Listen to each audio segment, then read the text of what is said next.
오늘은 재림에 관한 이야기입니다. 재림. 제자들이 나와서 물었습니다. 주님, 이 세상 끝날 이 파루시아, 이 재림 때에는 무슨 일이 일어나겠습니까? 그랬더니 이 예수님이 5가지로 대답하셨습니다.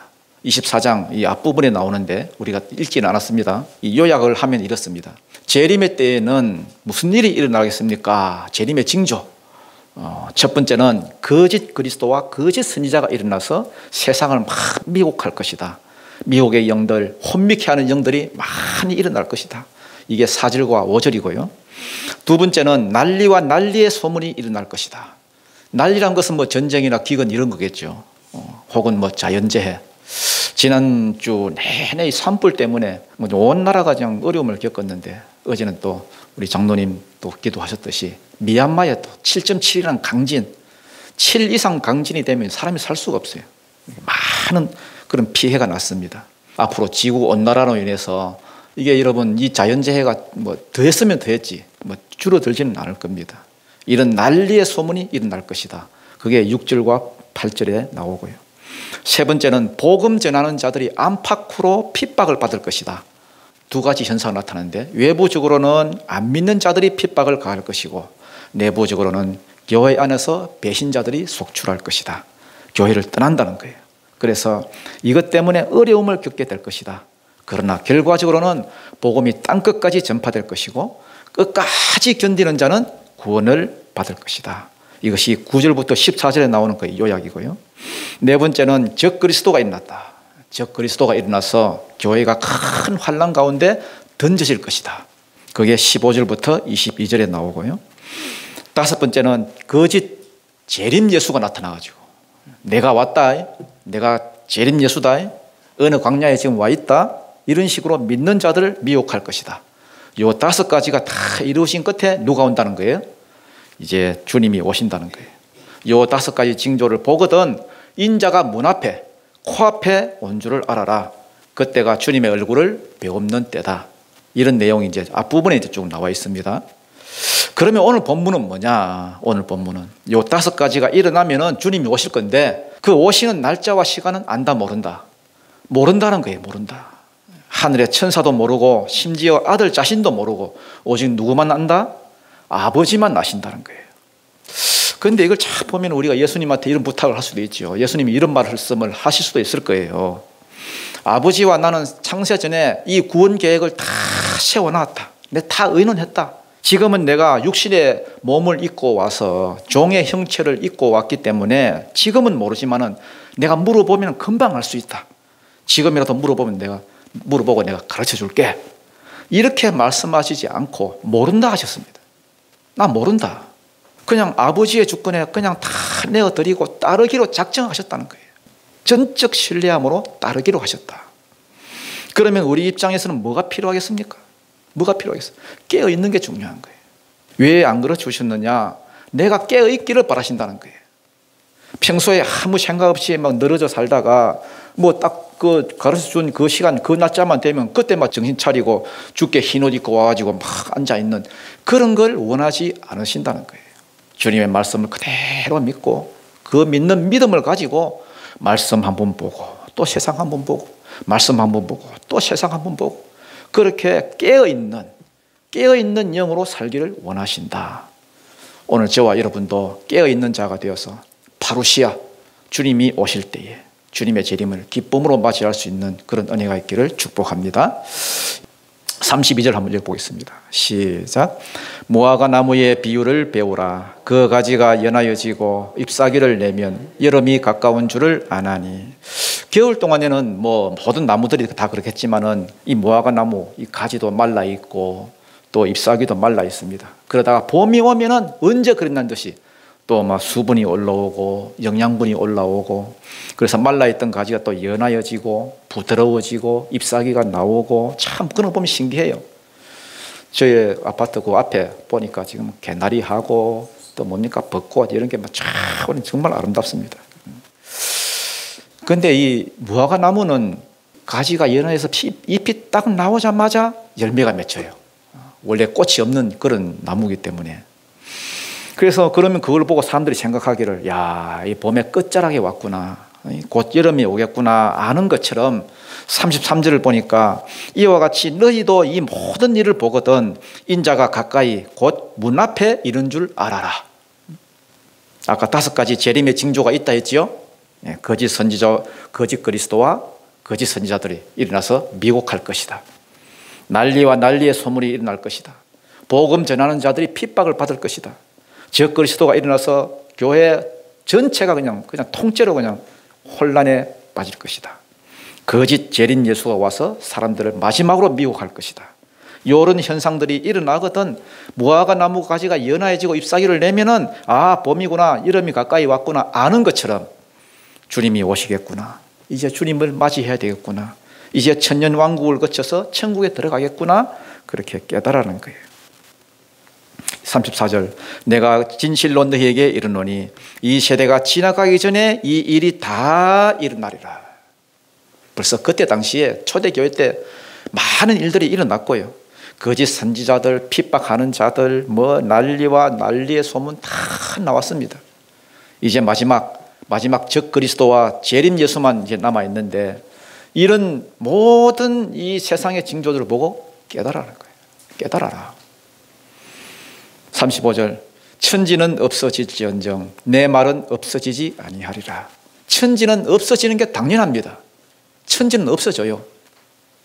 여러분 눈에 지금 보이는 것들이 있지요. 지금 뭐 보이는 것, 이런 땅의 아름다운 것들, 이런 것들 다 땅에 존재하는 모든 것들은 반드시 없어지게 되어 있습니다. 아까 29절에 읽었듯이 해가 어두워지고 달이 빛을 잃고 또 별들이 하늘에서 떨어지고 하늘의 권능들이 막 흔들리고 이거 다 뭡니까? 지금 있는 것들은 다 없어진다는 거예요. 그 다음 요한계시록 21장에도 보면 그 1절에 나오는데 또 내가 새 하늘과 새 땅을 보니 천국을 봤다는 거죠. 처음 하늘과 처음 땅이 없어졌고 바다도 다시 있지 않더라. 지금 있던 게 다 없어진다는 거예요. 다. 그 다음 베드로후서 3장 6절 7절에도 보면은 처음에 지어진 땅은 물로 심판하였으나 지금 있는 이 하늘과 땅 이것은 뭐하기 위해서? 불사르기 위하여서 간직된 바 경건하지 아니한 사람들의 심판과 멸망의 날까지 보존하여 두신 것이라. 지금 주님께서 딱 보존하고 계시는데 이 보존하고 계시는 이유가 뭐냐? 마지막 날 홀라당 불사르기 위해서 땔감으로 존재한다는 거예요. 그러니까 천지는 반드시 없어지게 되어 있습니다. 이사야서에 보면 장망성이 나오잖아요. 장망성. 이 세상은 장차 망할 성, 장망성. 말 그대로 장망성이에요. 천지는 없어질지언정 내 말은 없어지지 아니하리라. 하나님의 말씀은 하나님 본체 그 자체이기 때문에 1.1핵도 변하거나 없어지지 않고 반드시 이루어진다. 그러면서 말하고자 하는 요지가 뭐냐? 바로 요 말이에요. 요 말. 이건 한번 읽어보겠습니다. 36절 시작. 그러나 그날과 그때는 아무도 모르나니 하늘의 천사들도 아들도 모르고 오직 아버지만 아시느니라. 우리나라는 이런 말 아무리 해도 안 통합니다. 워낙 제잘난 인간들, 이단적인 기질을 가진 사람들이 워낙 많기 때문에 자기들만 안다는 거예요. 자기들만. 이런 이야기 아무리 해도 어른들은 영이 안 맑아서 모르고 애들만 안다는 거예요. 애들은 영이 맑아서. 다미성교의 그 이장님이 같은 그런 사람들 다 이런말 하고 있잖아요. 그러면 아니, 천사들은 영이 안 맑아서 모르나? 안 그래요? 천사들은 모른다 했는데 예수님은 영이 어두워서 영이 안 맑아서 모른다 하셨나? 아니잖아요. 맑았지도 않아요. 예수보다 신령한 사람이 우리나라에 너무나 많아. 너무나. 옛날에 제가 여러분 그 부산에서 제가 학교 다녔는데 부산에서 학교 다닐 때 우리 교회 집사 한 분이 어디 이상한 데 가 있다는 소문을 듣고요. 그때 우리 목사님도 개척을 시작하셔가지고 교인도 한 5명, 10명이 앉아 있는데 아니 집사 내외가 이렇게 뭐 빠져가지고 딴 데 이상한 데 가 있다니까 얼마나 여러분 힘들겠어요. 그래서 찾아갔다 아닙니까 여러분. 제가 그때 또 청년부 또 회장을 맡아가지고 가서 또 말 들어보니까 뭐 이상한 말을 해요. 이상한 말을 하는데 옆에 애가 조그만 애가 5살짜리 애가 다 하나 앉아있고 애가 이제 무슨 말을 하면은 그걸 이제 어떤 아줌마가 통역을 하는 거예요. 뭐 방언 같은 비슷한 걸 하면은 통역을 해야죠. 직통 계시를 받았다 해가지고 그때 그 날짜가 제가 지금도 기억해요. 92년 뭐 얼마예요. 그 날과 그 시는 아무도 모른다는 그런 성경 구절을 찾아가지고 아무리 이야기를 해줘도 이러면 성경 위에 앉아 있는 거예요. 성경 위에. 그거는 어른들이라서 모른다는 거예요. 영이 안 맑아서 모른다는 거예요. 애들은 영이 맑기 때문에 애들은 안다는 거예요. 아니 예수님보다 더 영이 더 맑아. 아니 예수님도 모른다는 걸 네가 어찌 아는데 하니까요. 할 말이 없는지 노래 한 곡 부르고 하자는 거예요. 노래 한 곡 부르고 하자는 거예요. 알겠다. 나도 너무 흥분한 것 같다. 그래가지고 또 보니까요. 찬송을 부르는 줄 알았더니 앵두나무 우물가에 동네 처녀 바람났네. 그걸 막 부르더라고요. 막. 아이고 머리야. 아이 야 가자. 불러내는데 안 간다는 거야 이게. 딱 붙잡혀가지고 이 미혹의 영에 붙잡혀가지고 참 얼마나 답답하든지. 여러분 성경을 좀 보십시오. 여러분 성경을 아십시오. 성경을 모르면 쏙습니다. 알아도 머리로만 알면은 이 미혹의 영이 역사하기 때문에 이 혼미하는 영이 역사하기 때문에 아무리 날고 긴다는 사람도 빠지게 돼 있습니다. 그 사람들이 여러분 안 똑똑해서 거기 앉아 있는 게 아니거든요. 거기 보면 대학 교수들, 뭐 의사들 다 앉아 있어. 한번 미혹의 영에 붙잡히면 정상적인 사고가 안 되는 거예요. 꼼짝 말아요, 꼼짝 말아. 못 빠져나옵니다. 에베소 교회가 칭찬받은 이유가 뭔지 아십니까? 영을 분별할 줄 알았다는 거예요. 영을 딱 들어보고 아닌데 이런 거 진짜 사도인지 자칭 사도인지 이 말씀에 잣대가 딱 서 있으니까 딱 들어보고 아는 거예요. 말씀이 내 자아만 살살 만족시켜주는 그런 말씀인지 아니면 내 영을 살리는 말씀인지. 이 바울이 여러분 3년 동안이나 거기 그냥 이렇게 눌러 앉아서 가르쳐 놓으니까 자칭 사도를 하는 자들은 그냥 다 분별한다. 이게 에베소 교회가 칭찬받은 이유 중에 하나입니다. 그날과 그때는 아무도 모른다 했으면 모르는 거예요.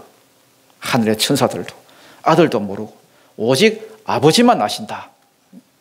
그러면서 뭘 가지고 비교하느냐. 37절 보니까 노아의 때와 같이 인자의 임함도 그러하리라. 노아의 때도 똑같았다는 거예요. 똑같았다. 노아의 때가 어땠는데 38절 한번 읽어보겠습니다. 38절입니다. 시작. 홍수 전에 노아가 방주에 들어가던 날까지 사람들이 먹고 마시고 장가들고 시집가고 있으면서 먹고 마시고 시집가고 장가가고 이걸 한마디로 말하면 뭐예요? 한마디로 말하면 일상이잖아요. 일상. 뭐 먹을까? 어디 가서 뭐 할까? 어떤 놈이랑 결혼할까? 어떤 사업을 할까? 네, 그냥 그 일상에 빠져서 내 이 세상 유행, 이 세상 뭐 어떤 고민에 빠져서 어떻게 하면 나를 만족시킬까? 내 만족, 뭐 내 자존심, 온통 그 생각에 사로잡혀가지고 그때 당시에 노아가 전도했겠어요? 안 했겠어요? 전도했다 돼 있습니다.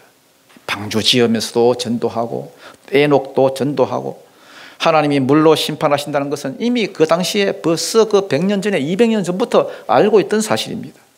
그런데도 먹고 마시고 시집가고 장가하고 일상이 그냥 푹 빠져가지고 이런 말이 여러분 마음에 1도 차지할 공간이 없더라. 이게 노아 시대 사람들의 상태였습니다. 언제까지? 39절 보니까 홍수가 나서 그들을 다 멸하기까지. 앞으로 말세가 돼도 이럴 거예요. 말세가 돼도 다 멸하기까지 깨닫지 못하더라. 분명히 말씀 전했습니다. 분명히 경고했습니다. 앞으로 120년이 지나면 홍수가 온다더라. 다만 뭘 모릅니까? 정확한 날짜를 모르는 거예요. 정확한 날짜. 우리도 마찬가지입니다. 이미 주님이 다 말씀하셨어요. 이 마태복음 24장에 보면 다 나와요. 정확한 때와 시기는 말씀 안 하셨지만은 요런 현상이 나타나면은 인자가 문 앞에 코앞에 있는 줄 알아라. 대충은 아는 거예요. 7년 대환란, 신상이 세워지고 나서 3년 반.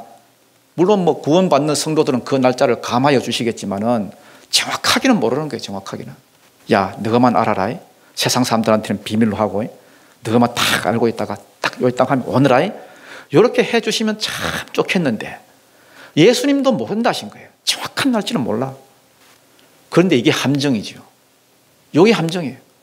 대충 알려주시고 정확한 날짜는 안 알려주시고 이 함정입니다. 깨닫지 못하였으니 깨닫지 못하였다는 말은 몰랐다는 거예요. 몰랐다. 뭘 몰랐느냐? 그날 자기들이 홍수로 죽을 줄을 몰랐다는 거예요. 들었는데 몰랐어.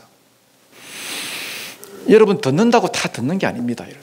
같이 들어도 어떤 사람은 아는데 어떤 사람은 모르는 거예요. 귀가 있어야 되는 거예요. 귀 있는 자는 들으라 하시잖아요. 아무리 여러분 전도를 해도 일상에 푹 빠져 있으니까, 일상이 그냥 내 마음을 완전히 장악하니까 말씀이 들어갈 이 스페이스, 이 공간이 없는 거예요. 일상에 빠진다는 게 아무것도 아닌 것 같지만 일상에 한번 빠져버리면요, 하나님의 말씀이, 기도하는 시간이 내 공간 안에 들어올 자리가 없는 거예요. 이제 그러다가 이제 가는 거죠. 인자의 임함도 그리하리라. 여러한 현상이 벌어지면 인자가 임한다, 주님이 임한다 이야기해줘도 그냥 이론적으로만 알아듣지, 그냥 여사로 듣지 안 듣는다는 거예요. 40절 시작. 그때에 두 사람이 밭에 있음에 한 사람은 데려가고 한 사람은 버려둠을 당할 것이요. 이건 휴거지요. 휴거. 데려간다는 거예요. 휴거. 두 사람이 밭에 있음에, 뭐 밭에 있으니까 남자들이겠죠. 주로 남자들. 뭐 밭 갈러 갔는지 아니면 상추 떠들어 갔는지. 그런데 한 사람은 데려가고 한 사람은 남겨뒀어. 데려가고, 이게 파랄람바노인데, 파랄람바노, 취하다 이 뜻이에요. 취하다 수동태니까 취함을 당하다, 그죠? 취함을 당했다, 갑자기 없어졌다는 거예요. 예수께서 오실 때에 천사를 보내서 이쪽 저쪽에서 막 택한 백성을 모은다는 말씀이 있지요. 그게 이루어지는 거예요. 내가 대구에 살든지 아니면 미국에 살든지 뭐 어느 곳에 살든지 예수님이 공중에 이렇게 임하셨다 칩시다, 왔다 칩시다. 그러면 전부 그쪽으로 그냥 데려감을 당하는 거예요. 휴거돼서 올라가는 거예요. 그래서 공중에서 1차로 주님을 영접하고 같이 천사들과 새하늘과 새 땅에 들어간다. 한 사람은 데려가고 한 사람은 버려둠을 당할 것이요. 버려둔 사람은 어찌 되겠습니까? 뭐 끝이지요. 일상생활을 같이 하는데 자기는 남아있고 한 사람은 데려가 버렸어. 그래서 세상이 불탈 때에 같이 불탄다. 42절 두 여자가 맷돌질을 하고 있음에, 뭐 그때는 뭐 믹서기 없으니까 뭐 콩이나 깨나 이런 걸 뭐 갈아야 이거 뭐 갈아서 먹을 거 아닙니까? 전을 부쳐 먹든지 뭐 볶아서 먹든지. 그러니까 맷돌질을 하고 있다는 것은 일상생활이라는 거예요. 일상생활. 그러다가 한 사람은 데려가고 한 사람은 버려둠을 당할 것이라. 가는 사람의 특징이 뭐냐, 이게 나와 있지요. 가는 사람의 특징이 깨어있는 사람이다. 똑같이 그날과 그때는 몰랐는데 한 사람은 깨어있었기 때문에. 42절 읽겠습니다. 시작. 그러므로 깨어있으라. 어느 날에 너희 주가 임할는지 너희가 알지 못함이라. 알지 못하게 한 게 은혜예요. 은혜. 알지 못한 게 왜 은혜냐? 알려주면 어떻게 되겠습니까? 아마 이 세상이 마비가 될 거예요. 마비가. 예를 들어서 여러분, 주님이 어떤 날짜를 딱 지정해 주셨어. 예? 뭐 만약에 2025년도 뭐 올해 뭐 5월 20일 날 예를 들어서 뭐 주님이 오신다. 그러면은 이 중에 직장에 나갈 사람이 누가 있겠어요? 다 여러분 교회에 와가지고 막 박수 치고 있지. 얼마나 흥분해서 치겠습니까? 주님이 오신다는데 뭐. 옛날에 그 다미성교회 뭐 계속 지금 말을 하는데 워낙 유명했으니까 흰 옷 입고 모여서 막 몇 달 동안 난리도 아니었습니다. 난리도 아니었어. 직장 다 때려치우고 애들 학교도 안 보내고. 그때 지금도 기억나는 게 여러분, 그때 군대 가 있던 그 후배 한 놈은요, 자기가 입고 있던 그 군복, 뭐 군화 이런 거 다른 사람은 준 거야. 다 너 가지라고. 그 군대는 그 군화 군복 이게 한 보면은 소대 대대 한 400명 있으면은 항상 그 한두 놈은 이게 모자라거든요. 이게 모자라거든요. 준 거예요. 너 가져라. 내일 나는 휴거돼서 올라갈 거니까. 근데 그 다음날 아침이 됐습니다. 빰빠라빵 기상나팔 소리가 들린 거예요. 자기는 위에서 나오는 줄 알고 보니까 아니야. 기상나팔 소리. 얘가 황당해가지고 멘붕이 와가지고 여러분 가서 또 미안하다 그러고 다시 돌려달라 그러고. 지금 말하니까요 알지요. 제정신이 아니었다는 거예요. 깨어있으란 말은요 일상을 포기하라는 게 아니에요. 주님은 그런 삶을 원치 않으십니다. 오히려 일상에 충실하면서 깨어있으라. 깨어서 준비해라. 그래서 그날과 그때를 모르게 하시고 여러한 어떠한 그 징조, 이거 일어날 것이다. 그걸 알려주시면서 우리가 깨어 있도록 말씀 듣고 세상 한번 보고 말씀 듣고 세상 한번 보고 또 기도하면서 세상 시대를 읽어가면서 이렇게 함으로써 내 영이 하나님과의 관계 속에서 그렇게 깨어 있도록 하는 것이지 언제 뭐 날짜 딱 정해주고 찍어가지고 그때만 정신 차리고 뭐 그 밤낮 그 기다리는 거 원치 않으신다는 거예요. 일상의 관계를 원하신다. 오늘 저와 여러분도 일상 속에서 삶의 중심을 나한테 두는 것이 아니라 정말 주님께 두고 다시 오실 예수님께 두고 내 사랑하는 주님이 언제 다시 오실라나 거기에 이런 마음을 두면서 영이 깨어있기를 주님 이름으로 축복합니다.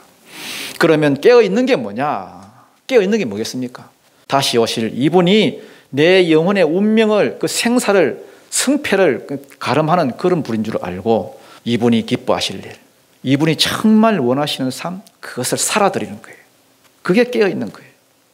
깨어있는 가운데 주님을 맞으라. 43절 읽겠습니다. 시작. 너희도 아는 바니 만일 집주인이 도둑이 어느 시기에 올 줄을 알았더라면 깨어있어 그 집을 뚫지 못하게 하였으리라. 정확히 몇 시인지는 몰라도 반드시 도둑놈이 올 거다. 대충 언제 올 거다. 이것만 알고 있어도 그 집을 뚫지 못하게 했을 건데 대부분 여러분 도둑놈이 오면 다 틀립니다. 다 틀려. 왜? 언제 올지 모르니까. 제가 부산에서 그 자취를 했는데요. 자취를 이렇게 한 서너 명 같이 했었어요. 방은 다 다르지요. 조그만한 방 한 칸 이렇게 자취를 했었는데 어느 날 학교에서 좀 늦게 오니까 회식이 있어 좀 늦게 오니까 다 들어가 버렸어요. 다 어떻게 그 사람 없는 줄 알고 그 제가 즐겨 듣던 그 라디오도 아니고 그 카세트 테이프로 있었는데 그것도 다 들어가 버리고 홀라당 다 들어가 버렸어요. 도둑놈하고 예수님하고는 똑같습니다. 좋은 분이 오시는 것과 나쁜 놈이 온다. 그 차이지. 확실한 것은 언제 올지 모른다. 도둑같이 온다. 그래서 뭐가 필요하냐? 44절입니다. 44절 시작. 이러므로 너희도 준비하고 있으라. 생각하지 않은 때에 인자가 오리라. 이 준비하고 있으란 말은 깨어 있으란 말인데 깨어 있으란 말은 아까도 말했듯이 눈만 뜨고 있으라는 게 아니죠. 눈만 뜨고 있는 건 당달봉사지. 그런 게 아니에요. 그분을 맞이할 준비를 하고 있으라. 막연히 기다라는 말이 아니라 그분이 기뻐하실 일, 뭘 기뻐하실까? 그분이 원하시고 기뻐하시고 부탁하신 게 있어요. 그걸 하면서 깨어있으라는 거예요. 왜? 생각지도 못하는 시간에 주님이 오시기 때문에. 그분이 원하시고 기뻐하시고 요거 해라 부탁하신 일. 그게 뭔데? 45절입니다. 시작. 충성되고 지혜 있는 종이 되어 주인에게 그 집 사람들을 맡아 때를 따라 양식을 나눠 줄 자가 누구냐. 그런데 이 원어를 보면 문장이 거꾸로 되어 있습니다. 충성되고 지혜로운 자가 누구냐 이렇게 물어놓고 시작합니다. 무슨 말인지 아시겠습니까? 충성되고 지혜로운 자가 누구냐. 첫 번째, 충성되고 지혜로운 자는 그 집 사람들을 맡아 때를 따라 양식을 나눠줄 자다. 이것만 놓고 보면 목회자인가? 이렇게 생각이 들지요. 아닙니다, 여러분. 이거는 주님의 지상사명이에요. 지상사명이 뭡니까? 가서 모든 족속으로 제자 삼으라 이거잖아요.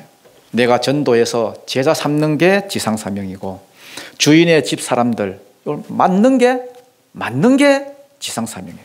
내가 예를 들어서 10사람을 전도해서 내가 그래서 제자를 삼으면 10사람을 내가 맡은 거고요. 내가 100사람을 전도해서 제자 삼으면 100사람을 맡은 거예요. 그래서 충성되고 지혜 있는 종이 누구냐 했을 때에 첫 번째는 그 집 사람을 맡는 거고요. 두 번째는 때를 따라서 양식을 나눠주는 거예요. 때를 따라 양식을 나눠주는 게 뭡니까? 뭐 예를 들어서 뭐 내가 어떤 사람 전도했습니다. 그러면 그 영혼이 필요한 게 있을 거잖아요. 그 영혼이 살아나야 되니까 영혼의 말씀인 그 양식인 말씀을 자꾸만 이렇게 줘야 되잖아요. 어떤 걸 알려줘야 되겠습니까? 예수가 네 죄 문제를 해결하신 구세주다. 왜냐하면 모든 문제는 이 죄 문제에서 비롯됐고 죄 타고 들어온 영에서 비롯된 문제다. 죄 문제를 해결하면 죄가 없는 자라야 되는데 그래서 죄 없는 하나님의 아들이 그리스도가 되셨다. 이것을 믿을 때에 그 증거로 성령이 오신다. 성령의 세례를 받는다. 이거는 하나님의 자녀가 됐다는 증거고 하나님의 유산, 그 유산을 받을 상속자가 됐다는 증거다. 이 복음을 전해주는 거예요. 그때그때 때를 따라서 요 사람이 복음을 만약에 모른다면 복음을 들려주고, 성경을 잘 모른다 그러면 성경을 깨달아서 들려주고, 사명이 뭔지 모른다 그러면 사명을 자꾸 이렇게 일깨워주고, 때를 따라서 내 전도한 제자가 어떤 처지에 있는지 잘 알아서 그 상황에 맞게 가르쳐주는 거예요. 왜냐하면 이렇게 하는 것이 주님이 가장 기뻐하는 삶이고 우리 성도로서 가장 기본적인 삶이기 때문에. 지금 충성되고 지혜로운 종이 누구냐 몰라서 묻는 게 아닙니다. 스스로 답을 주고 계시는 거예요. 주인의 집 사람을 맡아라. 제자 삼아라. 전도해서 제자 삼고 때를 따라 양식을 줘라. 다 알아서가 아니라 나도 배워가면서, 나도 성경 잘 모르지만은 배워가면서 한 명이든 두 명이든 키워가는 거예요. 46절, 주인이 올 때에 그 종이 이렇게 하는 것을 보면 그 종이 복이 있으리라. 만약에 여러분 주님이 왔을 때에 이렇게 살고 있는 성도를 봤다. 그 성도는 여러분 대박 맞은 거예요. 그때와 그 시기를 안 가르쳐 주고 왔는데 와, 이렇게 살아가는 놈이 있네. 이거는 주인을 뭐 했다는 말입니까? 주인을 그만큼 기다렸다는 거예요. 왜? 때와 시간을 안 가르쳐 줬는데도 그렇게 살고 있으니 주인을 기다렸다는 말이고, 깨어 있었다는 말이고, 준비하고 있었다는 말이고, 충성되고 지혜롭다는 말이에요. 주인은 이런 충성된 자를 이렇게 테스트하시는 거예요. 만약에 시간 장소 다 알려주면요, 뭐 테스트 할 수가 없겠죠. 그 시간만 와서 다 충성하는 척 하니까. 주님은 여러분 우리처럼 바보가 아닙니다. 안 가르쳐 줬는데 이렇게 살고 있으면 진짜 대박 맞은 사람이죠. 대박이 뭐냐? 47절이에요. 내가 진실로 너희에게 이르노니, 이 말은 거짓말 안 하겠다는 거죠. 난 내 말은 거짓말 아니다. 내가 진실로 너희에게 이르노니 주인이 그의 모든 소유를 그에게 맡기리라. 주인의 소유가 뭔데요? 주님이 재림하실 때는 초림 때처럼 초라하게 오시지 않아요. 몸만 딸랑 오시는 게 아니고 빈손으로 오신 게 아닙니다, 여러분. 그의 모든 영광을 다 가지고 오십니다. 새 하늘과 새 땅, 그의 좋은 것을 모든 걸 다 가지고 오십니다. 이 모든 영광을 다 가지고 오시는 분이, 야, 내 소유 이건 모두 다 네 거다. 너에게 맡기겠다. 10고을씩, 때로는 5고을씩, 1고을씩, 야, 네가 맡아라. 여러분, 하나님의 나라는 어마어마한 나라입니다. 진짜 어마어마하고 영광스러운 나라입니다. 이걸 주님은 창세 때부터 사람들과 함께 다스리기를 원하셨어요. 원래 계획이 그렇습니다. 내가 창조한 모든 것들을 아담아, 네가 한번 다스려봐라. 원래는 그랬던 계획이 처음부터 깨졌어요. 아담이 범죄함으로 틀어져 버렸습니다. 주님은 또다시 이 나라를 가지고 오시는데 그 나라는 크고 종들은 많아요. 종들은. 큰 집에는 큰 그릇도 있고 작은 그릇도 있고, 금 그릇도 있고 은 그릇도 있고, 워낙 사람들이 많습니다. 여러분. 들어가고자 하는 이 자들, 침노하는 자들은 많아요. 그게 천국입니다. 그런데 주인이 워낙 공평하신 분이라서 공평하게 나눠주시는 비결이 뭐냐? 때를 안 가르쳐 주는 거예요. 때를. 그 때와 시각은 안 가르쳐 주는 거예요. 그리고 어떻게 사는 것이 나를 맞을 준비를 하고 어떻게 하는 것이 깨어 있는 것인지를 그냥 글로 써놨습니다. 글로. 그리고 주님은 바로 안 오시는 거야. 늦게 오시는 거예요.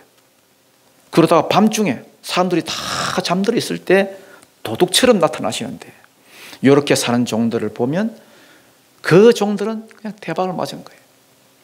그래서 하나님의 나라는 크고 그 영광이 어마어마하다.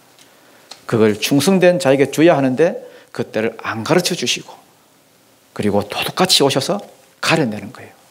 충성된 자를 가려내시고. 우리 주님 반드시 오십니다. 우리가 믿든 안 믿든 반드시 분명히 다시 오십니다. 그때 저와 여러분 모두 다 영원한 대박이 있기를 축복합니다. 48절, 만일 그 악한 종이 마음에 생각하기를 주인이 드디 오리라 하여. 여러분, 악한 종이 날 때부터 악한 종이 된 게 아니에요. 악한 종이 된 그 원인이 뭐냐? 마음의 생각 때문이에요. 왜 악한 종이 되었느냐? 사람이 지옥 가고 슬피 일을 가는 그 모든 원인이 뭐냐? 그 사람 마음의 생각 때문이에요. 생각. 어떤 생각이에요? 주인이 드디어 오리라. 여러분, 초기에 기독교는 오직 주님의 재림만 생각하면서 계속 어마무시하게 기다렸습니다. 제가 어릴 때도 그랬어요. 어릴 때도 하늘의 구름만 봐도 주님 언제 오시려. 집집마다 돌아다니면서 전도 많이 했습니다. 그런데 안 오거든. 그때 많이 떨어졌습니다. 지금까지 안 오잖아요. 왜 안 오시느냐? 베드로후서 3장 9절에 보니까 주의 약속은 어떤 이들이 더디다고 생각하는 같이 더딘 것이 아니라 오직 주께서는 너희를 대하여 오래 참으사 아무도 멸망하지 아니하고 다 회개하기에 이르기를 원하느니라. 주님께서 예정해 놓으시는 그 사람들이 있는데 한 사람도 낙오되지 않고 다 구원 얻도록 기다리신다는 거예요. 이 사랑 하나 때문에. 그렇지만 악한 종은 어떤 생각을 가지고 있느냐? 안 오니까 에이 뭐 안 오네, 더디 오네, 안 올 모양인갑다. 이게 악한 생각이라는 거예요. 어떻게 하느냐? 열매로 나무를 아는데 갈라디아서 5장에 보면은 성령의 일은 분명합니다. 다 나와 있습니다. 그리고 육체의 일도 분명합니다. 여러분, 내가 지금 성령의 일을 하는 사람입니까? 아니면 육체의 일을 하는 사람입니까? 이거는 물어볼 필요가 없습니다. 열매로 나타나요. 열매로. 주님은 안 가르쳐주고 오십니다. 안 가르쳐주고.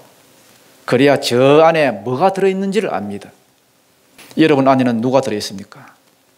충성된 사람은 그 안에 예수가 들어있습니다. 중심이 예수입니다. 악한 사람은 아이고 안 오신다, 뭐 내 일상생활이나 하자, 그 안에 자기가 들어있는 거예요. 뭐 다른 차이가 있는 게 아니에요. 마음의 생각이 다른 거예요. 49절부터 51절 읽어보고 마치겠습니다. 시작. 동료들을 때리며 술 친구들과 더불어 먹고 마시게 되면 생각하지도 않은 날 알지 못하는 시간에 그 종의 주인이 이르러 엄히 때리고 외식하는 자가 받는 벌에 처하리니 거기서 슬피 울며 이를 갈리라. 여러분, 주님이 오실 때에 정말 저와 여러분 모두 다 대박 맞는 축복이 있기를 바라고, 정말 그날이 정말 주님께 상급받는 그날이 되기를 주님 이름으로 축원드립니다.